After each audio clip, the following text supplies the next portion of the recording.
पढ़ो तो ऐसे पढ़ो। जी हाँ, इस वीडियो का, इस वार्तालाप का सार यही है। पढ़ो तो ऐसे पढ़ो। हम कुछ भी काम करते हैं, उस काम को करने का, सफलतापूर्वक करने का कुछ विशेष तरीका होता है।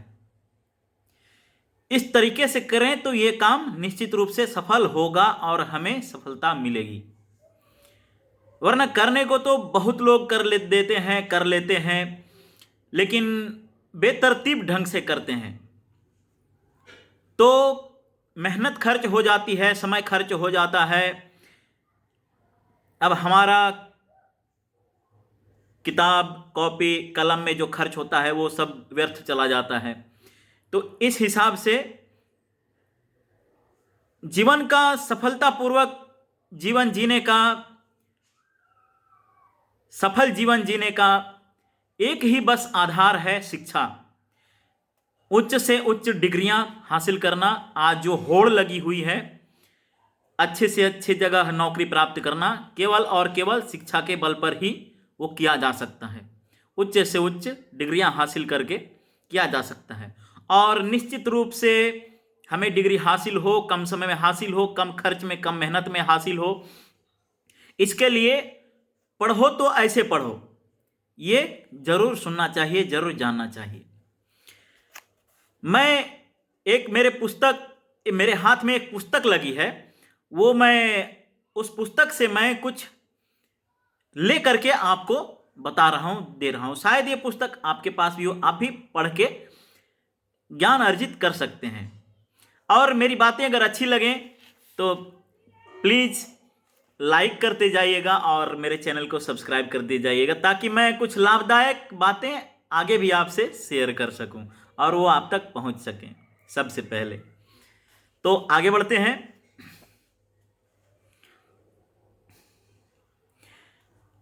विषय के कंसेप्ट को जान लेने का अर्थ है इससे जुड़े छोटे छोटे तथ्यों को किसी एक बड़े खूंटे से बांध लेना। मतलब कंसेप्ट क्लियर हुआ कि नहीं, ये टीचर पूछते हैं ना।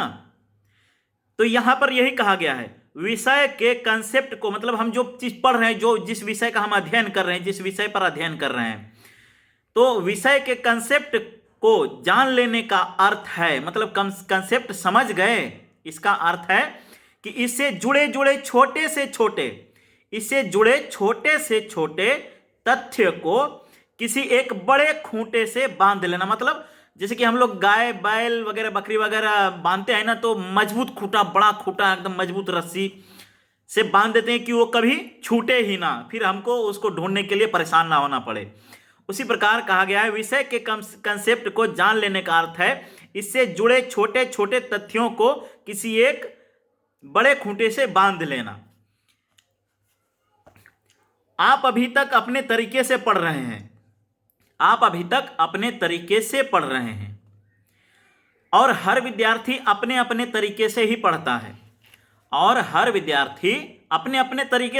है, बात सही है। लेकिन इसके बावजूद इन सभी तरीकों में कुछ ऐसी आम बातें हो सकती हैं, लेकिन इन सब के बावजूद आप जो पढ़ाई करते हैं, आप जिस तरीके से पढ़ सकते हैं, सभी छात्र जो पढ़ाई करते हैं, इन सभी तरीकों में कुछ कॉमन तरीका हो सकता है, जिन्हें पढ़ने का वैज्ञानिक तरीका, मतलब ये नोट करने वाली बात है कि जिन्हें पढ़ने का वैज्ञानिक तरीका कहा जाता है। मतलब आप ही जो पढ़ते हैं और शायद आपको यह पता नहीं है कि आप जिस तरीके से पढ़ रहे हैं वो तरीका पढ़ने का वैज्ञानिक तरीका है। मैं यहां आपके सामने इसी प्रकार की कुछ व्यावहारिक बातें रखने जा रहा हूं। ये किताब कहती है कि मैं यहां पर, किताब में लेखक कहते हैं कि मैं यहां पर आपके सामने कुछ व्यावहारिक बातें इसी प्रकार की रखने जा रहा हूं। आगे देखते हैं। यहां यह बताना भी सही होगा कि यहां मैं पढ़ने के जिस तरीके की चर्चा करने जा रहा हूं, यहां यह भी बताना सही होगा कि यहां मैं पढ़ने के जिस तरीके की चर्चा करने जा रहा हूं वह मुख्यतः विद्यालयों, महाविद्यालयों तथा प्रतियोगी परीक्षाओं, सबसे जरूरी बात, प्रतियोगी परीक्षाओं,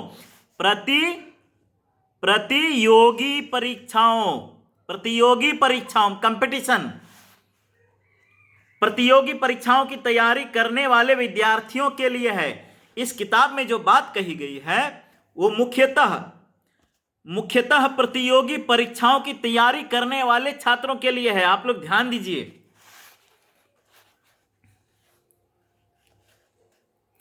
यानी कि यह उन लोगों के लिए है जो इस उद्देश्य से पढ़ रहे हैं कि उन्हें विषय को याद रखना है और समय आने पर उसका उपयोग करना है।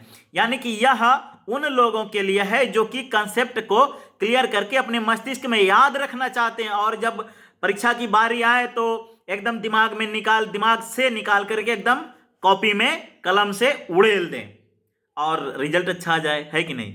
देखिए, थोड़ा धैर्य बना के रखिएगा। बातें लंबी हो रही हैं लेकिन क्लियर हो रही हैं। बात लंबी हो लेकिन क्लियर हो, वही कॉन्सेप्ट क्लियर होना चाहिए। तो धैर्य बना के रखिएगा, सुनिएगा पूरा।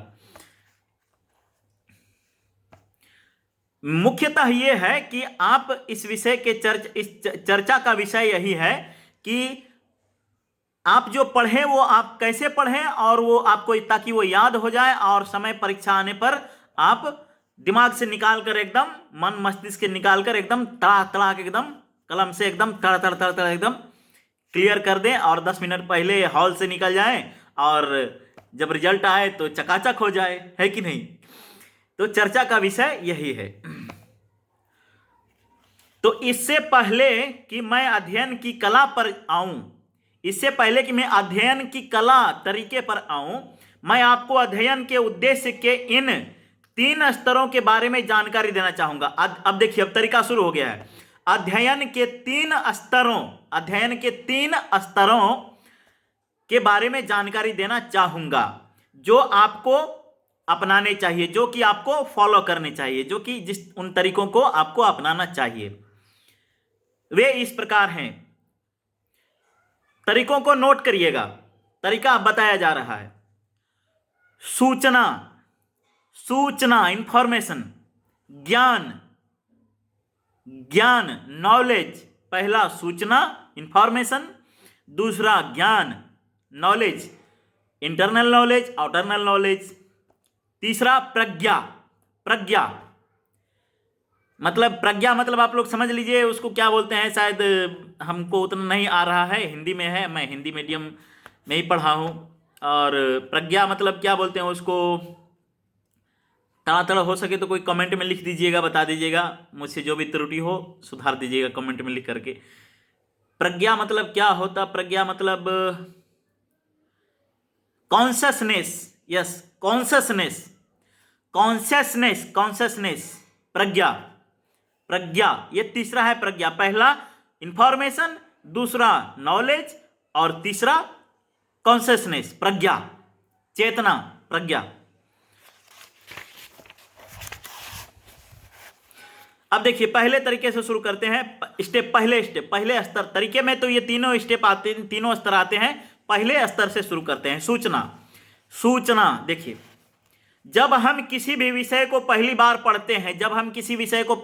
पढ़ते हैं तो वह हमारे दिमाग में एक सूचना के रूप में आता है, मतलब जानकारी, मतलब इंफॉर्मेशन उसको कहिए, जानकारी भी बोलते हैं। क्या आपको ये जानकारी मिली, क्या आपको ये इंफॉर्मेशन मिला। तो हम जिस चीज को पहली बार पढ़ते हैं तो हमारे मस्तिष्क में वो सूचना के रूप में आता है।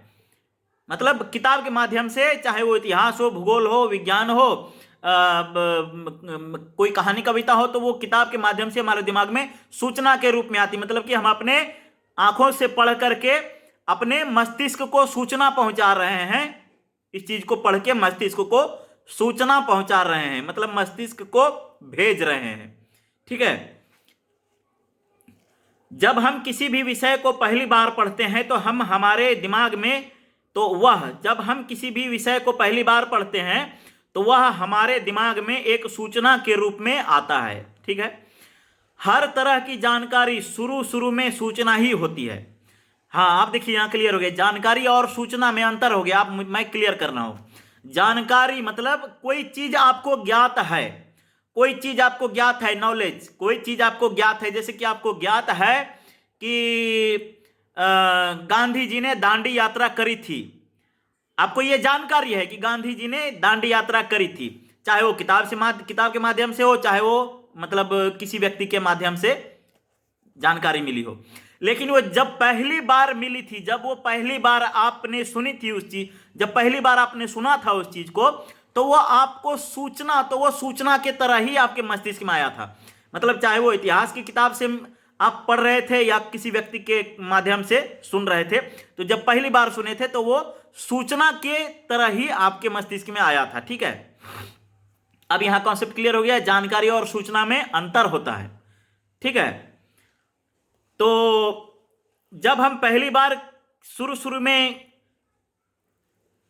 पढ़ते हैं कोई चीज को, तो वो सूचना की तरह ही हमारे मस्तिष्क में आता है।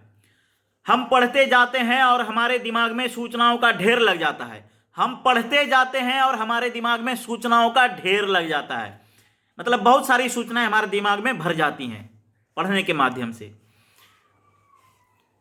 इसे ही हम पढ़ना समझ लेते हैं। मतलब हमने जो पढ़ लिया, अब देखिए यहां ध्यान देने वाली बात है, हमने जो पढ़ लिया, हमारे दिमाग में जो सूचनाओं का अंबार लग गया, सूचनाओं का ढेर लग गया, इसको ही हम पढ़ना समझ लेते हैं। मतलब कि वही एक बात हो गई कि खाना बनाने वाला जो है, अब मैं यहां स्त्री को नहीं शामिल करूंगा, नहीं तो कहेंगे का स्त्री को आप खाना बनाने का जिम्मेवारी समझ लिए हैं। मैं स्त्री को नहीं, इसलिए मैं पुरुष को शामिल कर रहा हूं। लोग तो मौका ढूंढते हैं ना, तो मौका मैं नहीं देना चाहूंगा। तो जब खाना बनाने वाला खाना बनाता है, तो खाना बना दिया, दाल पका दिया, सब्जी पका दिया, चावल पका दिया, चटनी बना दिया, वो बना दिया, बोल दिया खाना बन गया। लेकिन अरे भैया, खाना को बनाया आपने कहां? खाना तो पका के रख दिया, खाना पका के रख दिया, चावल पका दिया, दाल पका दिया, पानी में डाला, दाल पक गया, चावल डाला, पानी में पक गया, सब्जी डाला, आलू डाला, गर्म पानी में उबल के पक गया, पक तो गया, लेकिन बनाया नहीं उसे, सजाया संवारा नहीं उसे, स्वादिष्ट नहीं बनाया उसे। कहने का मतलब ये है, पकाने और बनाने में अंतर है। ठीक है, तो किताब में पढ़ लिया हमने, सूचनाओं का अंबार लग गया दिमाग में, और किताब को अक्षर अक्षर पढ़ने का हम बस पढ़ना कर लेते हैं, हम 4 घंटा पढ़ लिए। ये तरीका सही नहीं, यही तो तरीका सही नहीं है, यही आगे तरीका बताया जा रहा है। अब देखिए, लेकिन यह सही नहीं है, लेकिन यह सही नहीं है, यही हम सबसे बड़ी भूल कर बैठते हैं, यही हम सबसे बड़ी भूल कर बैठते हैं और परीक्षा में फेल हो जाते हैं। ऐसा नहीं करना, तरीका आगे देखना है। जब भी हम पढ़ते हैं खासकर समाज विज्ञान संबंधी विषयों के बारे में, सोशल साइंस, खासकर सोशल साइंस के बारे में, तो उनके तथ्य बहुत कठिन नहीं होते। तो सोशल साइंस के तथ्य बहुत कठिन नहीं होते, समाज विज्ञान का तथ्य बहुत कठिन नहीं होता है, इसमें ऐसा कह रहा है। इसलिए हमारा दिमाग उन्हें जल्दी से समझ लेता है, क्योंकि सोशल साइंस के कॉन्सेप्ट उतने ज़्यादा हार्ड नहीं होते हैं, इसलिए हमारा माइंड उसको जल्दी गेन कर लेता है, समझ लेता है। इस स्थिति में हमें लगने लगता है कि यह तो सरल बात है और हम आगे बढ़ जाते हैं। इसलिए हमको लगता है कि यह तो सरल बात है, पढ़ना आसान है, और हम आगे बढ़ जाते हैं। इस स्थिति में हमें लगने लगता है कि यह सरल बात है और हम आगे बढ़ जाते हैं। इसी तरह आगे बढ़ते जाते हैं। ठीक है, ध्यान देते रहिएगा। क्योंकि बातें सरल थीं, क्योंकि कॉन्सेप्ट इजी था और ताज़ा ताज़ा था। मतलब कॉन्सेप्ट सोशल साइंस में अभी हम नई नई घटनाओं को, नई नई जानकारियों को इकट्ठी कर रहे हैं, तो एकदम दिमाग में अटैच होते जा रहा है, एकदम नई नई बातें दिमाग में अटैच होते जा रही हैं, ताजी ताजी थी, आसान थी, इसलिए अभी सब कुछ हमारी स्मृति में मौजूद रहता है। मतलब नया चीज कोई देखा तो हमारी चीज में, हमारे दिमाग में अटैच हो गया। अब एक ही तरह की, एक ही आकृति की, अलग अलग रंग रंग की चीजें, मान लीजिए कि कोई बॉल है, मान लीजिए कि कोई गेंद ही है, ठीक है। अब वो कई रंग की गेंद एक कतार में रखी हुई हैं, तो हम कंफ्यूज हो जाएंगे कि वो कितनी गेंदें, कई कितने रंगों की गेंदें वहां रखी हुई थी। लेकिन यदि एक रंग की एक गेंद रहे तो हम दिमाग में उसको हमेशा के लिए रखेंगे कि इस रंग की गेंद एक मैंने देखी थी वहां पर, है कि नहीं। उसी प्रकार ताजी ताजी जानकारी और आसान जानकारी दिमाग में कहानी की तरह हमें, हमारे दिमाग में इकट्ठी हो जाती हैं, ठीक है। लेकिन आपने अनुभव किया होगा कि कुछ ही दिनों के बाद, लेकिन आपने अनुभव किया, पढ़ने के बाद आपने ऐसा अनुभव जरूर किया होगा, ध्यान देने वाली बात है, पढ़ने के बाद आपने ऐसा अनुभव जरूर किया होगा, कुछ दिनों के बाद या तो वह धुंधली पड़ जाती हैं, या तो वह धुंधली पड़ जाती हैं, या वह गडमड हो जाती हैं, मतलब घोचपोच ओझरा जाती हैं, या फिर गायब ही हो जाती हैं, या फिर एकदम शून्य, एकदम उड़ गया, एकदम दिमाग में जरा सा भी कुछ आएगा ही नहीं, या फिर धुंधली हो जाती है, मतलब कुछ एक लाइन आ रहा है तो दूसरी अगली लाइन नहीं आ रही है, गडमड हो जाता है, मतलब बहुत सारा कॉन्सेप्ट पढ़ लिया, अब उसमें पॉइंट का क्लियरेंस कौन सा था, पॉइंट का डेफिनेशन कौन सा था, वो इसका ए का कॉन्सेप्ट बी में घुसा देते हैं, बी का कॉन्सेप्ट सी में घुसा देते हैं, फिर सी का कॉन्सेप्ट ए में घुसा देते हैं, ये गडमड हो गया। या तो पूरी तरह से धुंधली पड़ जाती है, एक लाइन भी दिमाग में नहीं आएगा, मतलब ना पॉइंट आएगा ना पॉइंट का डिफिनेशन आएगा, ठीक है, कुछ भी नहीं आएगा, तो या तो फिर गायब ही हो जाती है, ठीक है। तो सच पूछिए तो हमारे पढ़ने का जो संकट है, हमारे पढ़ने का जो संकट है वह यही तो है। हमारा जो दिक्कत है, हमारी पढ़ाई में जो दिक्कत है, जो कि हमें परीक्षा में अच्छा मार्क, अच्छा रिजल्ट नहीं दिलाता है, यही तो है असली दिक्कत। धुंधली पड़ जाना, गडमड हो जाना, या तो गायब ही हो जाना, दिक्कत तो यही है, सबकी दिक्कतें यही है। जितने लोग फेल हो जाते हैं, जितने लोग सफल नहीं हो पाते, यही दिक्कत है। क्या आपको मालूम है कि ऐसा क्यों हुआ? क्या आपको मालूम है कि ऐसा क्यों हुआ? अब देखिए, मैं बताता हूं, किताब बता रहा है। ऐसा इसलिए हुआ क्योंकि आपने पढ़ी हुई बातों को केवल सूचना के स्तर पर ग्रहण करके उसे छोड़ दिया। ऐसा इसलिए हुआ क्योंकि पढ़ी हुई बातों को आपने केवल सूचना के स्तर पर ही ग्रहण करके छोड़ दिया। मतलब आपने किताब पढ़ी, आपको जानकारी मिली दिमाग में, और जानकारी लेकर के आपको दिमाग में तो ताजी ताजी नहीं थी जानकारी, जानकारी ताजी ताजी नई थी, एकदम न्यू थी, फ्रेश न्यू, और दिमाग में तुरंत एकदम कहानी की तरह याद हो गया, याद हो गया एकदम तुरंत। एक बार पढ़ लिए, एक पन्ना पढ़ लिए, और फिर दिमाग में एकदम लाइन बाय लाइन उतार लिया, और आपने सोचा कि मेरे दिमाग में तो ये रस बस गया, अब एकदम फटाक फटाक एकदम कलम से एकदम घींच देंगे जाके परीक्षा में, ठीक है। लेकिन कुछ दिन के बाद यही होता है कि धुंधली पड़ जाती हैं, गडमड हो जाता है। वहां परीक्षा लिखने के लिए बैठे और ए का कॉन्सेप्ट बी आ रहा है, बी का कॉन्सेप्ट सी आ रहा है, सी का कॉन्सेप्ट ए आ रहा है, और वहां किसी का भी कुछ भी किसी में लिख करके चले आते हैं, ठीक है। दिक्कत यही होता है, या तो गायब ही हो जाते, एकदम माथा पकड़ के बैठे रहेंगे, एकदम एकदम आएगा ही नहीं, कितना भी जोर डालेंगे लेकिन कॉपी पर उतरेगा ही नहीं कलम से, ऐसा होता है। ऐसा इसलिए क्योंकि आपने पढ़ी हुई बातों केवल सूचना, ऐसा इसलिए हो क्योंकि आपने पढ़ी हुई बातों को केवल सूचना के स्तर पर ही ग्रहण करके छोड़ दिया, उससे आगे बढ़े ही नहीं, ठीक है। आपको उसे यही नहीं छोड़ना है, आपको जो चीज आपने पढ़ी, जिस चीज की आपने पढ़ाई की उस समय, उसको सूचना के स्तर पर ही केवल नहीं छोड़ देना है, ठीक है। सूचना के स्तर पर ही केवल नहीं छोड़ देना है, बल्कि आगे तक ले जाना है, दूसरे स्टेप तक ले जाना है।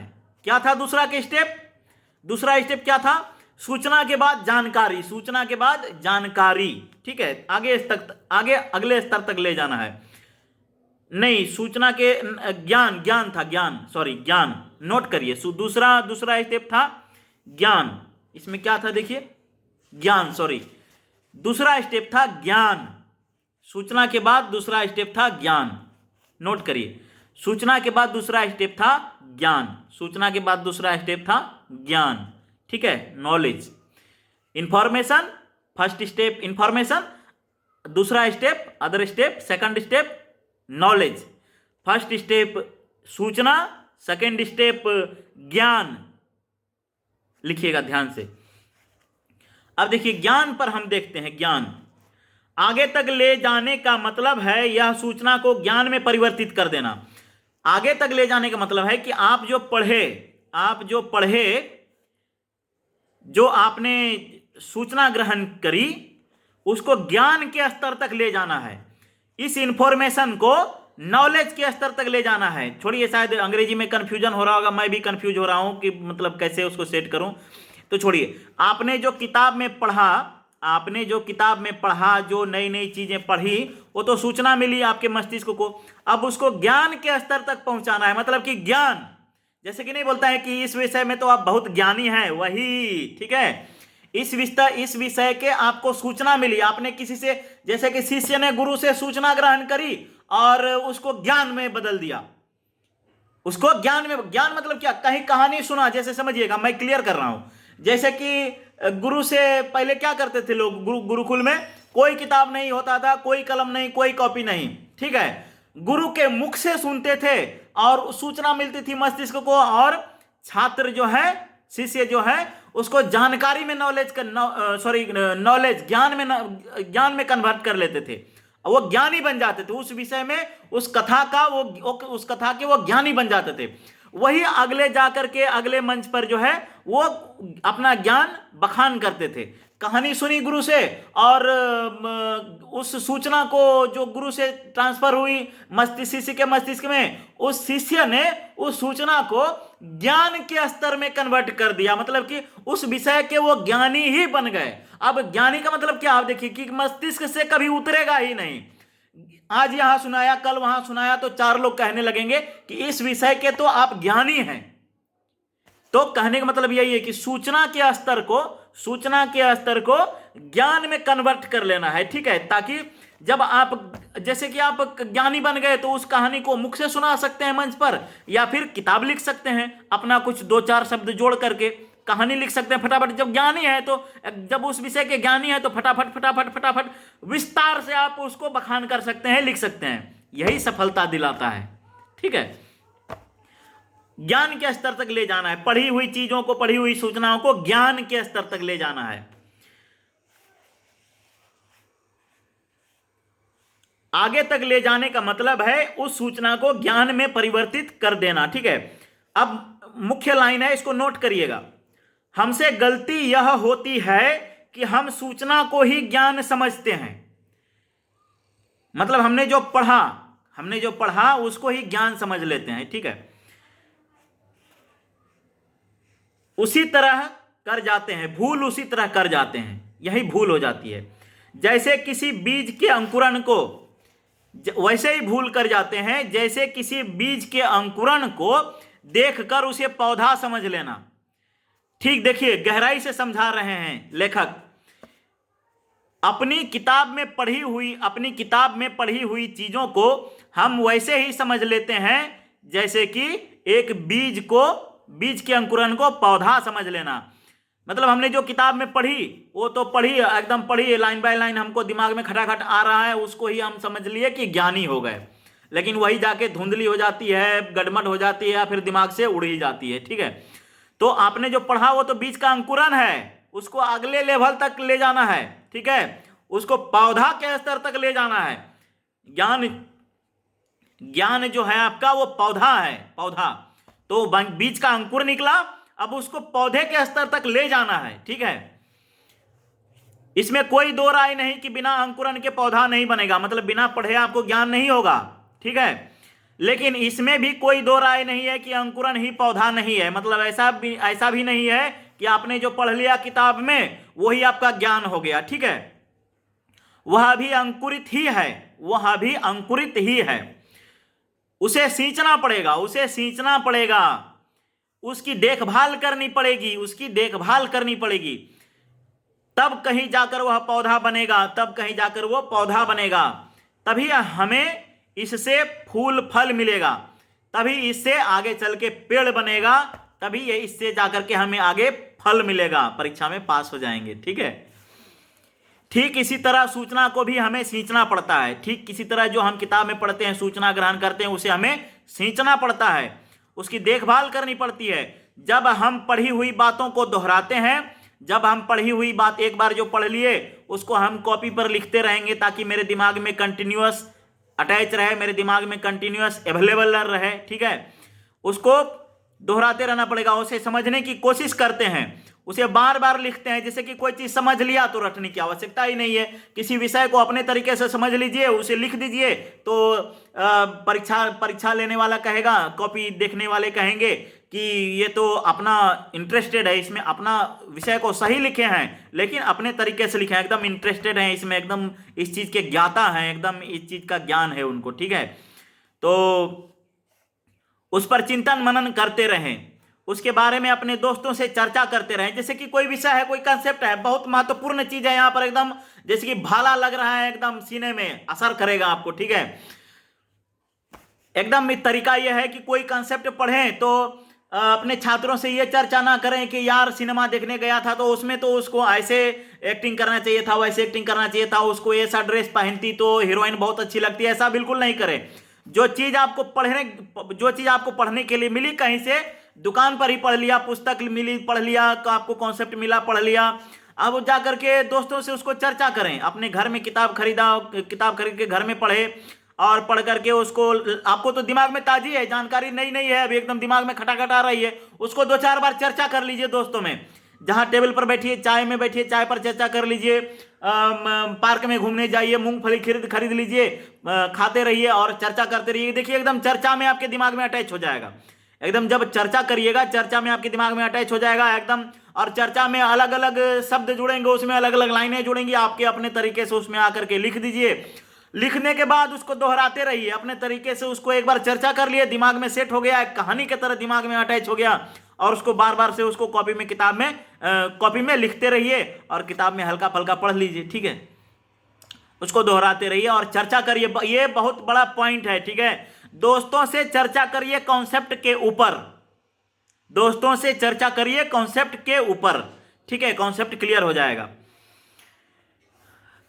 तब कहीं जाकर सूचना का वह टुकड़ा ज्ञान के टुकड़े में परिवर्तित हो पाता है, और जैसे ही यह हो जाता है वह हमारे दिमाग की गहराई में बैठ जाता है। देखिए यही कह रहा है लेखक, यही कह रहे हैं ना कि दोस्तों से चर्चा करिए, उस कंसेप्ट के ऊपर दोस्तों से चर्चा करिए, तब जाकर के ये जो है ये सूचना का टुकड़ा जो है, ये सूचना का टुकड़ा जो है हमारे मस्तिष्क में ज्ञान के रूप में बैठ जाता है। मतलब कि आपको वो कॉन्सेप्ट कहीं अगर मिलेगा ना, जैसे कि कोई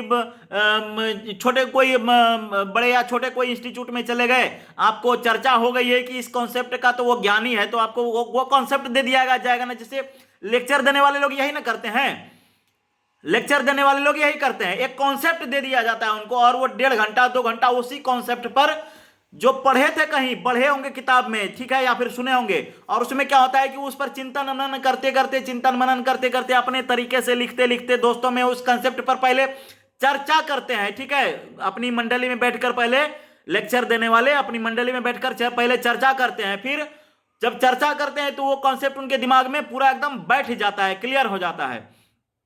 तब क्या होता है कि वो आगे जाकर के वो मंच पर एकदम ज्ञानी बन जाते हैं, और मंच पर जाकर के धड़ाधड़ एकदम विथ फ्लो, एकदम without any mistake, without any bracket, without any क्या बोलता है, को छोड़िए अंग्रेजी उतना नहीं आ रहा है हमको, विदाउट एनी हिचकिचाहट, विदाउट एनी हिचकिचाहट जो है, कमेंट में लिखिएगा इस जगह मैं क्या बोलना चाह रहा हूं, शायद मुझे नहीं आ रहा है, आप लोग लिख सकते हैं। विदाउट एनी रुकावट की खेद, विदाउट एनी रुकावट की खेद वो बोलते जाते हैं, क्योंकि वो उस कंसेप्ट के ज्ञानी बन गए हैं। ठीक है। आप लोग समझ लीजिए। तो हमारी दिमाग की गहराई में बैठ जाता है, हमारे मस्तिष्क पटल पर उसकी छाप गहरी हो जाती है। जब हम किसी कॉन्सेप्ट पर चर्चा कर लेते हैं ना, बार बार चर्चा कर लेते हैं, उसको दोहरा लेते हैं, तो उस कॉन्सेप्ट का जो है हमारे मस्तिष्क पर छाप हो जाता है और एकदम जैसे दिमाग में एकदम पढ़ते जाएंगे। जैसे कि प्रॉम्प्टर पर लोग पढ़ लेते हैं ना और पढ़ के बोल देते हैं, तो आपको प्रॉम्प्टर की आवश्यकता नहीं पड़ेगी और आप एकदम सामने पब्लिक को देखेंगे, सामने कॉपी कलम हाथ में कलम रहेगी, सामने कॉपी रहेगी और एकदम फटाफट आपके मस्तिष्क में लाइन एकदम ऐसे ऐसे आते जाएगा और एकदम फटाफट आप लिखते जाएंगे। बहुत ही रामबाण तरीका है ये। आप देखिए, सूचना का मतलब है रेत पर पड़े हुए पैर के निशान। सूचना का मतलब है रेत पर पड़े हुए पैर के निशान। मतलब सूचना को इस तरीके से आप समझिए, लेखक समझा रहे हैं। सूचना का मतलब है रेत पर पड़े हुए पैर के निशान, ठीक है, जो बहुत जल्दी गायब हो जाते हैं, जो बहुत जल्दी गायब हो जाते हैं। और ज्ञान का मतलब है, देखिए मैं तो अपने तरीके से हल्के फुल्के तरीके से, मैं तो हल्का फल्का आम आदमी हूं, मैंने समझा दिया, लेकिन जिसने लिखा होगा इस किताब को वो तो प्रकांड विद्वान रहे होंगे ना, तो वो अपने तरीके से समझा रहे हैं। देखिए, सूचना का मतलब है रेत पर पड़े हुए पैर के निशान, जो कि जल्दी ही गायब हो जाता है, ठीक है। और ज्ञान का मतलब है चट्टान पर गड़े हुए पैर के निशान। आप देखते होंगे कहीं भी हमारे देवी देवताओं के पैर के, भीम के पैर के निशान हैं, बहुत जगह देखने के लिए मिलता है। तो भीमसेन के, महाभारत के भीमसेन के पैर के निशान हैं। तो पवन पुत्र भीमसेन जो है, भीम, तो उनके पैर के निशान है। तो चट्टान पर जो पैर के निशान गड़ गए हैं वे कभी मिटेंगे नहीं, ठीक है। तो सूचना का मतलब है रेत पर पड़े हुए पैर के निशान, जो कि जल्दी ही मिट जाते हैं। और ज्ञान का मतलब है चट्टान पर गड़े हुए पैर के निशान।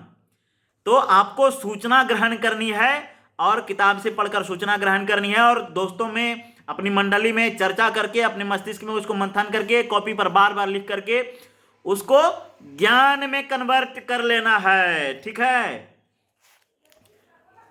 जिन्हें गायब होने में सदियां लग जाती हैं सदियां लग जाती हैं। हमको तो 70-80 साल का खेला है भाई, हमको सदियों नहीं चाहिए, हमको 70-80 साल तक ही रखना। वो भी कहाँ 70-80 साल तक, 20 वर्ष में पढ़ाई हमारी हुई और कोई कंपटीशन का एग्जाम दिए और जो है 2 साल का तो खेला है, 2-3 साल में कंपटीशन दे करके IAS वाईएएस बन के बैठ गए, है कि नहीं।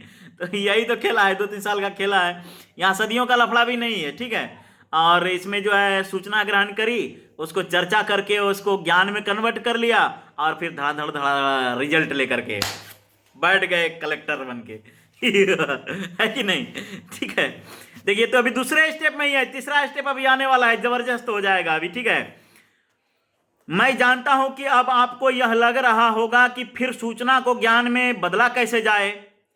मैं बताता हूं, लेखक बता रहे हैं, मत सोचिए कि यह काम बहुत कठिन है और जटिल है या यह बहुत कड़ी साधना की मांग कर रहा है।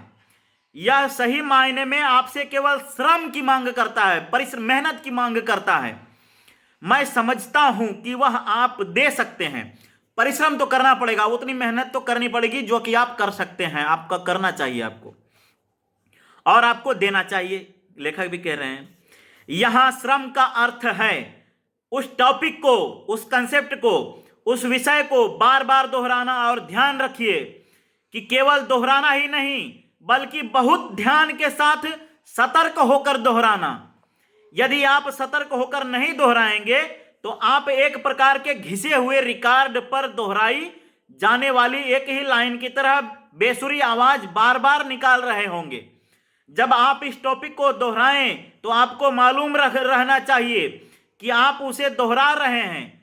हालांकि आप दोहरा रहे हैं, लेकिन आप यही मानकर चलिए कि आप उसे पहली बार पढ़ रहे हैं। जब आप किसी भी विषय को पहली बार पढ़ते हैं तो सतर्क रहते हैं, उसमें रुचि बनी रहती है और जिज्ञासा भी। यदि आप दोहराते समय भी ऐसा ही अनुभव करेंगे तो निश्चित जानिए कि आप गलतफहमी में हैं कि आप दोहरा रहे हैं। मतलब कि आप दोबारा भी पढ़िए उस कॉन्सेप्ट को तो आपको यही लगना चाहिए कि जैसे कि ताजा ताजा पढ़ रहे थे, नया नया, तो आपके दिमाग में एकदम अटैच होते जा रहा था। उसी प्रकार फिर अगर दूसरी बार तीसरी बार पढ़िए तो उसी प्रकार आपको लगे कि पहली बार पढ़ रहे हैं इस कॉन्सेप्ट को, एकदम पहली बार अभी अभी लेके पढ़ने हैं, नया नया कॉन्सेप्ट मिला है, इसको पढ़ रहे हैं और तड़ा मेरे दिमाग में एकदम घुसते जा रहा है। एक बार घुसेगा, 4 बार घुसेगा, एकदम दिमाग से फिर वो निकलेगा ही नहीं, एकदम एकदम दिमाग में एकदम जो है चट्टान पर पड़े हुए पैर के निशान की तरह एकदम गड़ जाएगा। ठीक है, आप समय भी लगा रहे हैं, आप समय भी दे रहे हैं उसमें और श्रम भी कर रहे हैं। श्रम होता हुआ दिखाई तो दे रहा है किंतु श्रम हो नहीं रहा है। किताब लेकर तो बैठे हैं, लाइन दोहरा रहे हैं, विषय को दोहरा रहे हैं, लेकिन मेहनत ईमानदारी से नहीं हो रहा है। आप स्वयं को इस गलतफहमी से जितना अधिक बचा पाएंगे, स्वयं को सफलता के उतने अधिक करीब ले जाएंगे। आप पढ़ रहे हैं तो आपको यह गलतफहमी है कि आप पढ़ रहे हैं, आप केवल टाइम पास कर रहे हैं। बुरा मत मानिएगा, लेकिन ऐसा ही होता है। लेकर पढ़ रहे हैं, कारण इसका, इसके मुख्य केंद्र में कारण है कि आप उसको पहली बार की तरह, प्रथम दृष्टया की तरह नहीं पढ़ रहे हैं। थोड़ा इंटरेस्टिंग हम आते हैं, जैसे कि शादीशुदा जोड़ा जो होता है ना, तो जब पत्नी अपने पति को, जब पति को जो है पत्नी बहुत खूबसूरत लगती है, तो पति ये लाइन कहता है कि ऐसे लग रहा है जैसे मैं तुम्हें पहली बार देखा था। मतलब पहली बार देखा था तो बहुत आकर्षक लगी थी, एकदम घुसेगा दिमाग में अभी। मतलब पहली बार देखा था तो एकदम आकर्षक लगी थी, तभी तो पसंद आ गई ना पहली नजर में। उसी प्रकार पति बोलता है कि आज 20 साल के बाद भी तुमको देख रहा हूं, जब तुम 50 साल की हो आज, फिर भी मैं तुमको 20 साल के बाद देख रहा हूं। मान लीजिए कि 40 साल ही हो, 20 साल में पसंद आई होगी, 20 साल हो गए शादी के, मान लीजिए कि 40 साल में भी देख रहा हूं तो लग रहा है कि जैसे पहली बार देखा था। मतलब सोचिए कि 40 साल में भी इतनी ज्यादा सज धज के एकदम ज्यादा एकदम टाइट फिट एकदम सुंदर लग रही है पत्नी, कि पति कह रहा है कि जैसे पहली बार देख रहा हूं। और वही रुचि आज भी बनी हुई है, वही चाहत, वही सुंदरता, वही उसको मतलब जैसे कि पहली बार देखा था तो पाने की उसको चाहत थी, वैसे ही लग रहा है कि आज 40 साल भी है फिर भी वही चाहत बनी हुई है। तो वही चीज पढ़ने में आप लागू करिए। ठीक है, इस चीज में आप भटकिएगा मत, इस चीज में गड़बड़ाइएगा मत। मैंने उदाहरण दिया, ठीक है, मैं भी अभी शादीशुदा नहीं हूं, लेकिन मैं थोड़ा अपने मस्तिष्क से विश्लेषण करके मुझे ये पति पत्नी का ये वाला अनुभव, मुझे ना पति बनने का अनुभव मिला है, ना मेरी कोई पत्नी है अभी। ठीक है, मुझे ये अनुभव नहीं, ना मैं 40 साल का हुआ हूँ, ठीक है, ना ही मैं 45 साल का हुआ, अभी नहीं हुआ हूँ। ठीक है, तो मैंने मस्तिष्क से ऐसे विश्लेषण करके आपको, कल्पना शक्ति से आपको मतलब इमेजिन करके उस मोमेंट को आपको बता रहा हूं। तो आपको भी एकदम एकदम फाइल होने ही नहीं देगा, आईएएस बना के ही छोड़ेगा। एक अटेम्प्ट में, पहली अटेम्प्ट में आपको आईएएस बना के छोड़ेगा, आईएएस आपको बना के छोड़ेगा। ये तरीका अगर अपनाएंगे तो आप किसी चीज को पढ़िए, जब उसको दोबारा पढ़िए, रिवाइज करिए, तो ऐसे पढ़िए कि जैसे आप उसको पहली बार पढ़ रहे हैं। ठीक है, लाखों रुपए खर्च हो रहे हैं, 20,000 रुपये महीने खर्च कर रहे हैं, 4 लाख रुपया कोचिंग में दे रहे हैं, लेकिन आप पढ़ रहे हैं उसको, लेकिन आप जैसे कि सिर्फ पढ़ने का काम कर रहे हैं, आप पढ़ नहीं रहे हैं, पढ़ने का काम कर रहे हैं। ठीक है, तो पढ़ने का काम मत करिए, उसको पढ़िए। पढ़िए मतलब क्या, जब पहली बार पढ़ते हैं किसी चीज को तो हम वास्तव में उसको पढ़ते हैं। ठीक है, और जब दूसरी बार पढ़ते हैं तो लाइन को पढ़ते हैं, पढ़ते नहीं मतलब कुछ नहीं करते हैं, सिर्फ पढ़ाई का काम करते हैं, पढ़ते नहीं है। तो जब आप उसको दोहराइए, रिवाइज करिए, उसको रिवीजन करिए, तो उसको ऐसे पढ़िए जैसे कि आप उसको पहली बार पढ़ रहे हो। उसमें रुचि होनी चाहिए आपको, उसमें एकदम आकर्षण होना चाहिए उस विषय के बारे में। ठीक है, 2-4 बार उसको रगड़िए एकदम एकदम ध्यान से, 2-4 बार उसको एकदम नए की तरह एकदम उसको उसमें इंटरेस्ट लेकर के पढ़िए कि वो एकदम सूचना आपके मस्तिष्क में आते जा रही है। ठीक है, उसको एकदम 4 बार पढ़िए, एकदम नई के तरह एकदम इंटरेस्ट लेकर के, उसमें रुचि लेकर के पढ़िए, एकदम दिमाग में आपके दीवार पर एकदम छप जाएगा। और जब परीक्षा देने बैठेंगे तो धड़ाधड़ लाइन की तरह एकदम स्मूथली उतरते जाएगा और आप आईएएस बन जाएंगे। ठीक है, तो सफलता के उतने अधिक करीब चले जाएंगे। ठीक है, दोहराने के काम को आप एक प्रकार से झाड़ू लगाने वाला काम ही समझिए। आप एक कमरे में झाड़ू लगा दीजिए, अच्छे से लगा दीजिए, थोड़ी देर बाद फिर झाड़ू लगा दीजिए, तो क्या कचरा नहीं निकलेगा? कचरा नहीं 4 बार झाड़ू लगा देंगे तो क्या कचरा नहीं निकलेगा? निकलेगा। थोड़ी देर बाद फिर से लगा दीजिए, उसके बाद क्या कचरा नहीं निकलेगा? जरूर निकलेगा, निकलेगा और हर बार निकलेगा। जय बार आप झाड़ू लगाएंगे तय बार कचरा निकलेगा। ठीक है, इसका कारण यह नहीं है कि पहली बार आप उस कमरे की सफाई नहीं कर पाए थे। इसका यह कारण 4 बार झाड़ू लगाते हैं तो चारों बार कचरा निकलता है। इसका कारण यह नहीं है कि आप पहली बार उसमें सफाई नहीं किए थे। ठीक है, बल्कि कारण यह है कि नया कचरा आ गया था। कारण यह है कि हर बार नया कचरा आ गया था। ठीक है, दोहराना एक प्रकार से अपने दिमाग के अध्ययन कक्ष में बार बार झाड़ू लगाने जैसा ही है। किसी कंसेप्ट को, किसी विषय को दोहराना अपने दिमाग में बार बार झाड़ू लगाने के जैसा ही है, एक शर्त के साथ कि आपको वो कंसेप्ट, वो विषय नई नई की तरह पढ़ना होगा, एकदम रुचि लेकर के पढ़ना होगा। ठीक है, अब शायद आप यही भी आप भी यह जानना चाह रहे होंगे कि पढ़ने को इतना सारा रहता है कि कब किसको कितना कितना दोहराएं। अब आप यह भी जानना चाह रहे होंगे कि पढ़ने के लिए तो ढेर सारी चीजें रहती हैं। आईएएस बनने के लिए आपको दुनिया भर की चीजें पढ़ने रहती हैं। ठीक है, तो आप किस किस को कितना कितना दोहराएंगे, आपको यह भी जानना है ना। आप लीजिए, निश्चित रूप से दोहराना इसलिए पड़ता है ताकि जहां आप एक ओर उसे भूले नहीं, वहीं दूसरी ओर उस विषय की समझ बढ़ती जाए। वही मतलब चर्चा करिए। और समझ बढ़ने का मतलब क्या कि आप उसमें अपने नई लाइनें, अपनी नई शब्द उसमें जोड़ सकें और उसको इंटरेस्टिंग तरीके से आप अपनी समझ के अनुसार लिख सकें। ठीक है, दोहराने का मतलब यही है। फिर वही शर्त कि उस विषय को नए विषय की तरह उसको पढ़ना पड़ेगा, एकदम रुचि लेकर के पढ़ना पड़ेगा। ठीक है, एकदम दिमाग में उसको छाप लेना पड़ेगा दीवार पर। यह नहीं कि उसको दोहरा लिए, एक बार पढ़े थे वही लाइन बार बार दोहरा लिए, तो इसमें तो और गडमड हो जाएगा। ठीक है, घोचपोच हो जाएगा। हर एक बार उसको दिमाग में एकदम ताजा ताजा, एकदम नए नेत्र खोल करके एकदम जो है उसको नए की तरह एकदम मस्तिष्क में उसको चढ़ाते जाइए, मस्तिष्क में उसको एकदम चढ़ाते जाइए। ठीक है, तो अब शायद आप भी यही सोच रहे होंगे कि अब शायद आप यह भी जानना चाह रहे होंगे कि पढ़ने को तो इतना सारा रहता है कि कब किसको कितना कितना दोहराएं। आपकी यह जिज्ञासा बिल्कुल सही है। निश्चित रूप से दोहराना इसलिए पड़ता है ताकि जहां आप एक ओर उसे भूले नहीं, वहीं दूसरी ओर उस विषय की समझ बढ़ती जाए। ठीक है, उस विषय की या तो आप पढ़कर दोहराएं या उसे बार बार दोस्तों में, 4 दोस्तों के साथ अलग अलग जगहों पर चर्चा करें। ठीक है, दिमाग में आपको सेट हो जाएगा। जहां तक भूलने का संबंध है, वैज्ञानिक एबिंगहॉस ने इस पर अध्ययन करके यह निष्कर्ष निकाला है कि हम किसी विषय को निम्न प्रतिशत में भूलते जाते हैं। मतलब भूलने का रेशियो भी यहां दिया गया है। देखिए, 20 मिनट बाद 47%। मतलब किसी चीज को पढ़े, एक चीज को पढ़ लिए, दिमाग में एकदम लग रहा है कि कहानी की तरह छप गया, और उसको 20 मिनट के बाद लगभग 20 मिनट के बाद 47% भूल जाते हैं। 47% भूल जाते हैं, मतलब कितना प्रतिशत बचता है? 53% ही जो है, 53% ही हमारे मस्तिष्क में वो बचता है 20 मिनट के बाद। 1 घंटे के बाद 53% भूल जाते हैं। 1 घंटे के बाद 53%, 1 घंटे after an hour 53% loss, memory loss.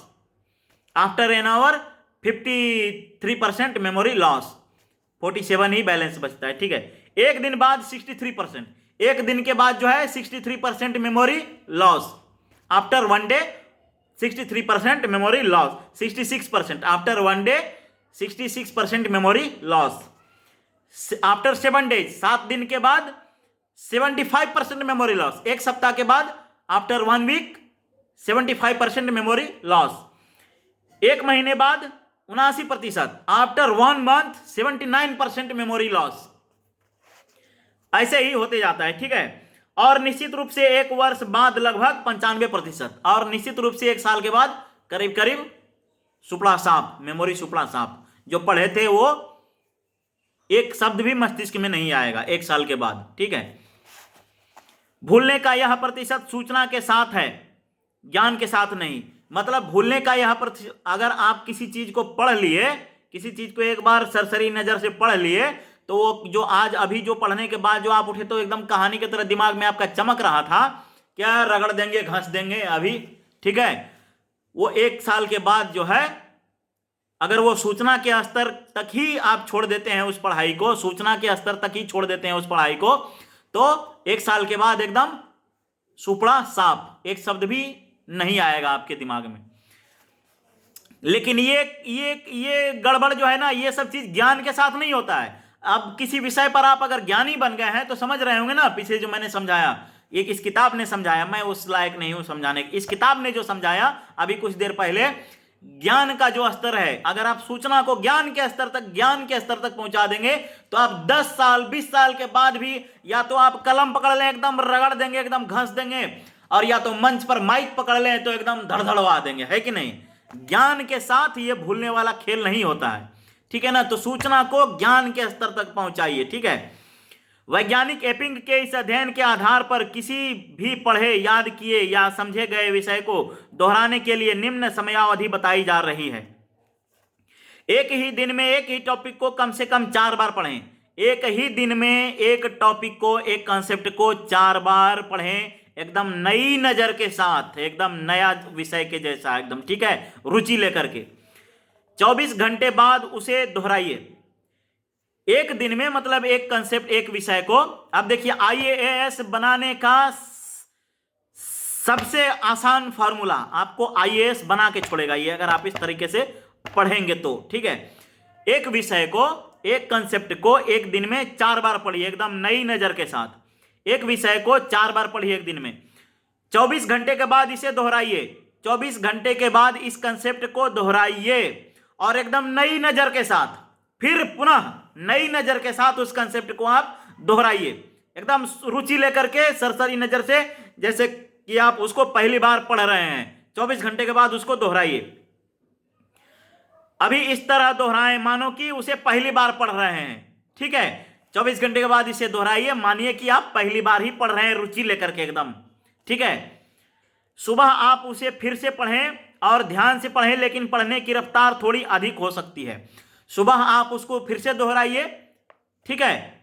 Next time उसको जब दोहराइए तो आप उसको थोड़ा तेजी से पढ़ सकते हैं, ताकि वो दिमाग में एकदम फ्रेश होते, बस फ्रेश करना है मस्तिष्क में, उस विषय को बस फ्रेश करना है मस्तिष्क में, ठीक है। थोड़ा तेजी से पढ़ सकते हैं ताकि आपको अगला विषय दोहराने का मौका मिल जाए, ठीक है। 1 महीने बाद इसी टॉपिक को फिर से दोहराएं और ध्यान से दोहराएं। 1 महीने बाद, ठीक है, 1 महीने बाद फिर से आप, 1 महीने बाद आप इसको फिर से दोहराएं और एकदम नई नजर के साथ दोहराएं, एकदम ताजी ताजी, जैसे कि लग रहा है कि पहली बार ही पढ़ रहे हैं, एकदम पूरा पढ़ने का, पूरा कहानी पढ़ने का एकदम जो है जिज्ञासा है मन में, एकदम नई नई नजर के साथ एकदम उसको पढ़ जाएं, ठीक है। तो क्या हुआ कि अब इसमें तो कह रहा है कि एक दिन में 4 बार पढ़िए, 24 घंटे के बाद उसको दोहराइए, अगली सुबह जो है फिर से दूसरे दिन जो है उसको दोहराइए और 1 महीने के बाद फिर से उसको दोहराइए। तो कहने का मतलब है कि बीच बीच में आप दोहराते रहिए, लेकिन आप उसको पहली नजर में उसको पढ़ डालिए, ऐसा तरीका से पढ़िए कि आपको वो पहली बार पढ़ रहे हैं, उसको नई नई रुचि लेकर के उसको पढ़िए, ठीक है। एकदम नई लगनी चाहिए वो टॉपिक, जब भी पढ़ें तो एकदम रुचि लेकर पढ़िए, दिमाग में दीवार पर एकदम जो है छप जाएगा और उसको परीक्षा में आप एकदम घस देंगे और आप आईएएस बन जाएंगे, है कि नहीं। तो ये चीज आपको करनी पड़ेगी। ऐसा करने के बाद आप पाएंगे कि यह सूचना आपके दिमाग में ज्ञान के रूप में तब्दील हो चुकी है। चूंकि 1 महीने के अंदर अब यह बीज अंकुरित होकर एक पौधा बन चुका है, इसलिए अब इसकी बहुत ज्यादा देखरेख करने की जरूरत नहीं है। जब ज्ञानी बन जाते हैं ना लोग, तो उस पर व्याख्यान देने लगते हैं, उसको सीखने की आवश्यकता नहीं रह जाती है, ठीक है। तो आप उस विषय के ज्ञानी बन जाएंगे। तो कैसे भी बने, 1 महीने बने, 4 महीने बने, लेकिन उस कंसेप्ट का, उस विषय का ज्ञानी आपको बनना ही पड़ेगा, अगर आपको आईएएस बनना है तो, ठीक है। लेकिन उसका अर्थ यह भी नहीं है कि इसे देखरेख की जरूरत ही नहीं होगी, समझ रहे हैं ना।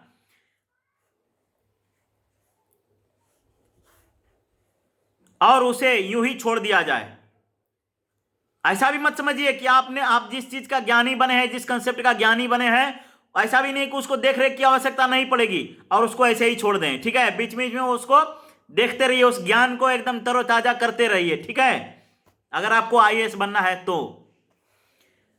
अब यह आपकी अपनी क्षमता पर निर्भर करता है कि उसे आगे कब दोहराना चाहेंगे, 2 महीने बाद, 3 महीने बाद, 4 महीने बाद। लेकिन यहां मैं यह व्यावहारिक सुझाव देना चाहूंगा। सुझाव यह है कि आप इस विषय को बीच बीच में दोहराते ही रहिए, ठीक है। लेकिन अब आपके दोहराने का तरीका बदल जाना चाहिए। अब दोहराने का मतलब उसे पहले की तरह पढ़ना नहीं होगा, बल्कि एक प्रकार से सरसरी निगाह से देख लेना ही पर्याप्त होगा। मतलब कि आपको जैसे कि कोई भाषण देने जाता है तो एक विषय को जब 4 बार लिख करके 4 बार 10 दिन, एक महीने तक विषय को पढ़ लेता है तो उसका ज्ञान ही बन जाता है। तो एक बार भाषण देने से पहले जो है, वो घर से निकलने से पहले जो है, वो एक बार सरसरी निगाह से मोटे मोटे बिंदुओं को देख लेता है, ठीक है। उसी प्रकार ऐसा नहीं है कि आप 2 महीने 3 महीने बाद जब आप विषय का ज्ञानी बन चुके हैं तो ऐसा भी नहीं है कि उसको सरसरी नजर से आपको एकदम एक एक लाइन बाय लाइन पढ़ना ही होगा, ठीक है। बस उसको एक बार सरसरी नजर से मुख्य मुख्य बिंदुओं को आप उसको देख लीजिए, बाकी तो आप उसका ज्ञानी बन गए हैं। तो मुख्य मुख्य बिंदुओं को देख करके और उसका विषय का व्याख्यान तो आपके मस्तिष्क में आते ही रहेगा, तो आप उसको जा करके कॉपी पर घस देंगे, है कि नहीं, कलम से। समझिएगा बात को, ठीक है। पढ़ना नहीं होगा, बल्कि एक प्रकार से सरसरी निगाह से देख लेना ही पर्याप्त है। इसमें आपका बहुत कम समय लगेगा, लगभग नहीं के बराबर। आपको इस क्रम को तब तक बनाए रखना चाहिए जब तक कि आपकी परीक्षा नहीं हो जाती, आप आईएएस नहीं बन जाते, है कि नहीं। परीक्षा हो गई, आपको कॉन्फिडेंस हो गया कि मैंने धड़ाधड़ लिख दिया है, एकदम कॉन्फिडेंस के साथ बन जाएंगे आईएएस, ठीक है ना। तब तक आपको यह क्रम जारी रखना पड़ेगा, ठीक है, जब तक कि आप परीक्षा लेकर के कॉन्फिडेंट नहीं हो जाते हैं तब तक, ठीक है। प्रज्ञा, अब जो है प्रज्ञा पर आते हैं। प्रज्ञा, कॉन्शसनेस। पहला स्तर था सूचना, जब हम पढ़े पहली बार तो वो सूचना थी, उसको बार बार चर्चा करके, रिवीजन करके, उसको दोहराते हुए, एकदम हर बार उसको नई नजर के साथ पढ़ते हुए मस्तिष्क में उसको चढ़ा करके ज्ञानी बन गए, ठीक है। सूचना, ज्ञान। अब आते हैं प्रज्ञा पर, तीसरा स्तर, जो कि आपको आईएएस बना के ही छोड़ेगा, ठीक है। यह ग्रहण की गई किसी भी सूचना की अंतिम स्थिति होती है। हम जो कुछ भी पढ़ते हैं उसका तात्कालिक उद्देश्य तो यही होता है कि परीक्षा में अधिक से अधिक नंबर लाएं, लेकिन व्यापक उद्देश्य यह होता है कि वह हमें जीने लायक बनाए। यह नहीं कि सिर्फ परीक्षा के लिए याद कर रहे हैं। किसी भी चीज को जब हम पढ़ते हैं तो उसको मनोवैज्ञानिक स्तर तक जब हम उतार लेते हैं तो फिर वो ज्ञान के स्तर से भी ऊंचा उठ जाता है, ठीक है। और जब हम किसी विषय को मनोवैज्ञानिक स्तर पर उतार लेते हैं, अपने जीवन में शामिल कर लेते हैं पढ़े हुए चीज को, तो हमारे जीने के तरीके में भी वो मदद करता है, ठीक है। तो ये कॉन्शियसनेस हो गया, ये हमारा सोचने का तरीका, ये हमारा रहन सहन का तरीका भी शामिल हो जाता है, उसमें भी शामिल हो जाता है यह ज्ञान, ठीक है। जब इस स्तर तक आपका पढ़ा हुआ चीज उतर जाएगा ना, तो आपको आईएएस का सर्टिफिकेट जो है ना आपके घर तक पहुंच के आएगा, ठीक है।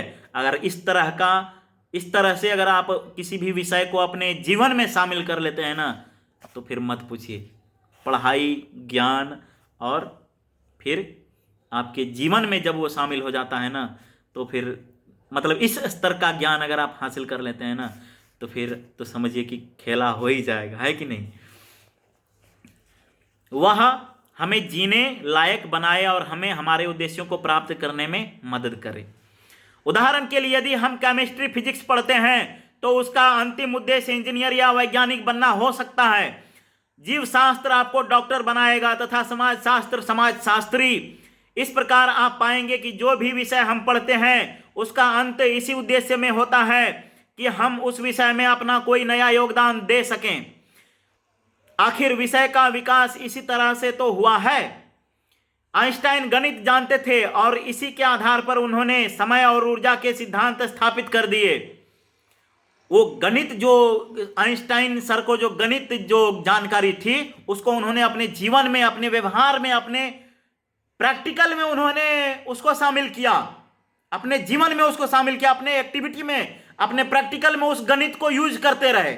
उस गणित को जरा सोचिए, सूचना से स्तर उठा ज्ञान तक, ज्ञान से स्तर उठा जीवन की दिनचर्या में एक्टिविटी में वो शामिल हो गया। आइंस्टाइन सर जो गणित जो जानते थे, गणित के जो फार्मूले जानते थे, आइंस्टाइन सर अपने जीवन के प्रैक्टिकल में, अपनी दिनचर्या, अपनी रोजमर्रा के प्रैक्टिकल में उसको यूज कर रहे थे। इस वजह से वो जो है नए नए फार्मूले, नए नए चीज तैयार कर दिए, ठीक है, और उस पर वो महारत हासिल कर लिए, है कि नहीं।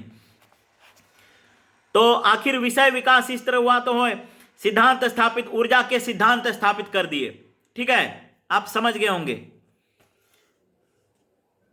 आइंस्टाइन गणित जानते थे और इसी के आधार पर उन्होंने समय और ऊर्जा के सिद्धांत स्थापित कर दिए। जीवन में, दिनचर्या में उसको, उस फार्मूला को, उन फार्मूलों को एक्टिविटी में, जीवन के दिनचर्या में उसको शामिल करके, प्रयोग करके ऊर्जा के नए सिद्धांत स्थापित कर दिए।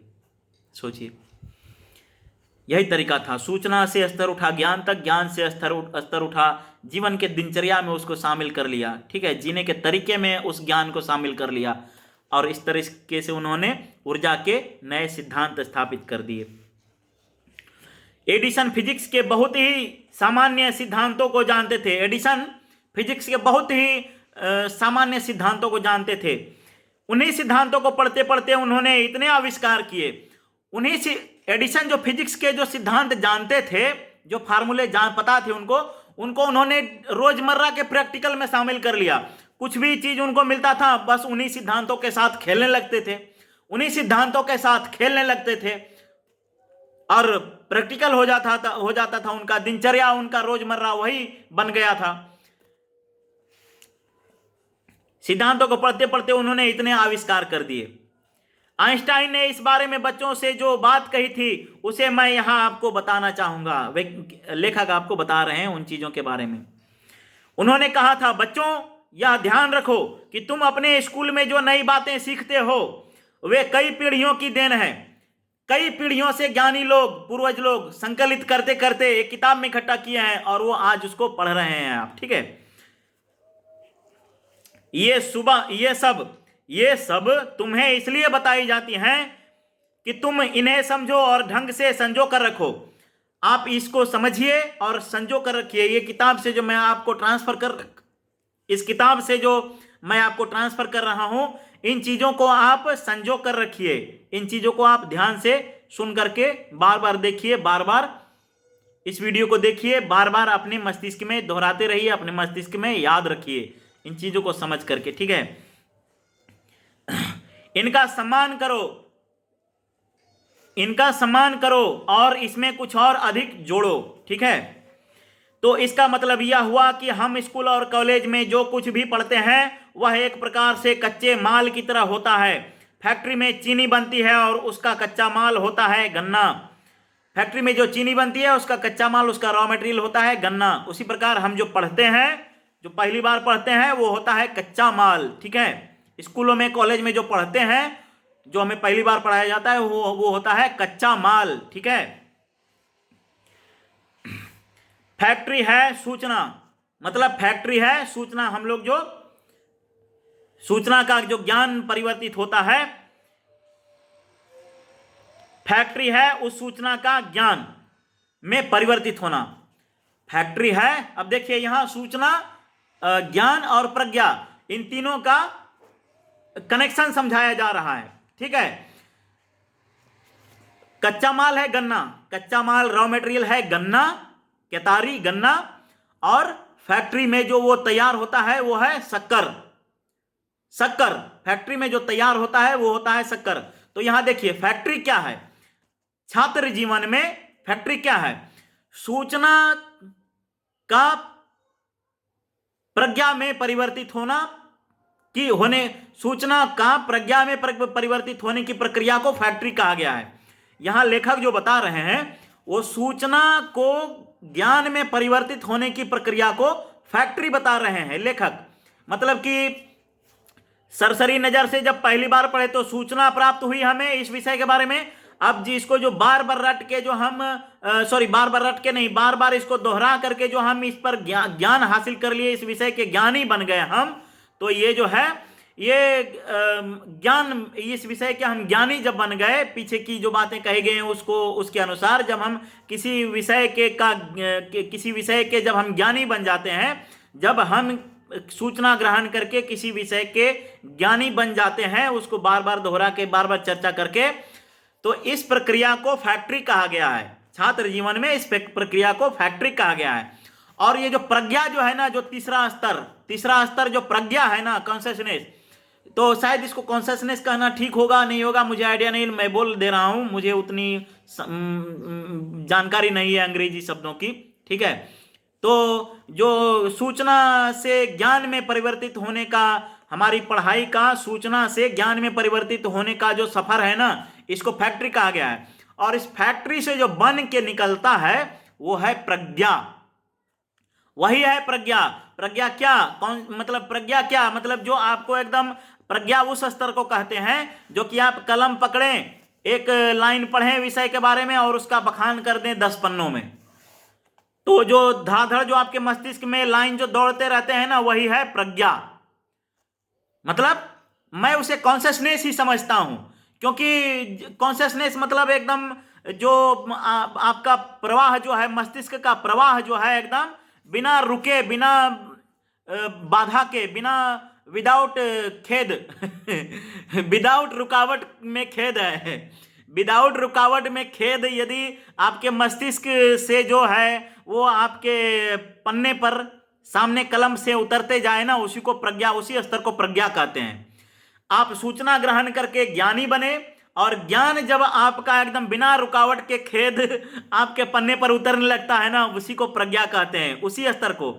ऐसा स्तर मैं बार बार दोहराना चाहूंगा कि आप जब किसी चीज को पहली बार पढ़े तो सूचना मिली, उसको दोबारे 3 बारे 4 बारे उसको, जैसे कि आप पहली बार पढ़ रहे हैं इंटरेस्ट लेकर के, ऐसे पढ़ते पढ़ते जब आप उसके विषय में चर्चा करके 4 लोगों से अलग जगह, 4 जगहों पर, अलग अलग जगहों पर चर्चा करके उसको अलग अलग तरीके से समझ करके मस्तिष्क में भी उस विषय को एकदम स्थापित करके जब उसके बारे में एकदम ज्ञानी बन गए, और वो ज्ञान जब आपके पन्ने पर कलम से बिना रुकावट के खेद जब वो उतरने लगे, आज के 2 साल बाद, ये नहीं कि अभी पढ़े और अभी तुरंत उतार दिया, ऐसा नहीं, आज के 2 साल बाद, आज से 2 साल बाद, 1 साल बाद, जब वो विषय आपके सामने पन्ने पर कलम से धड़ाधड़ विदाउट एनी रुकावट के खेद उतरने लगे ना, तब आप समझिए कि वो उस घटना को प्रज्ञा कहते हैं, वही प्रज्ञा है।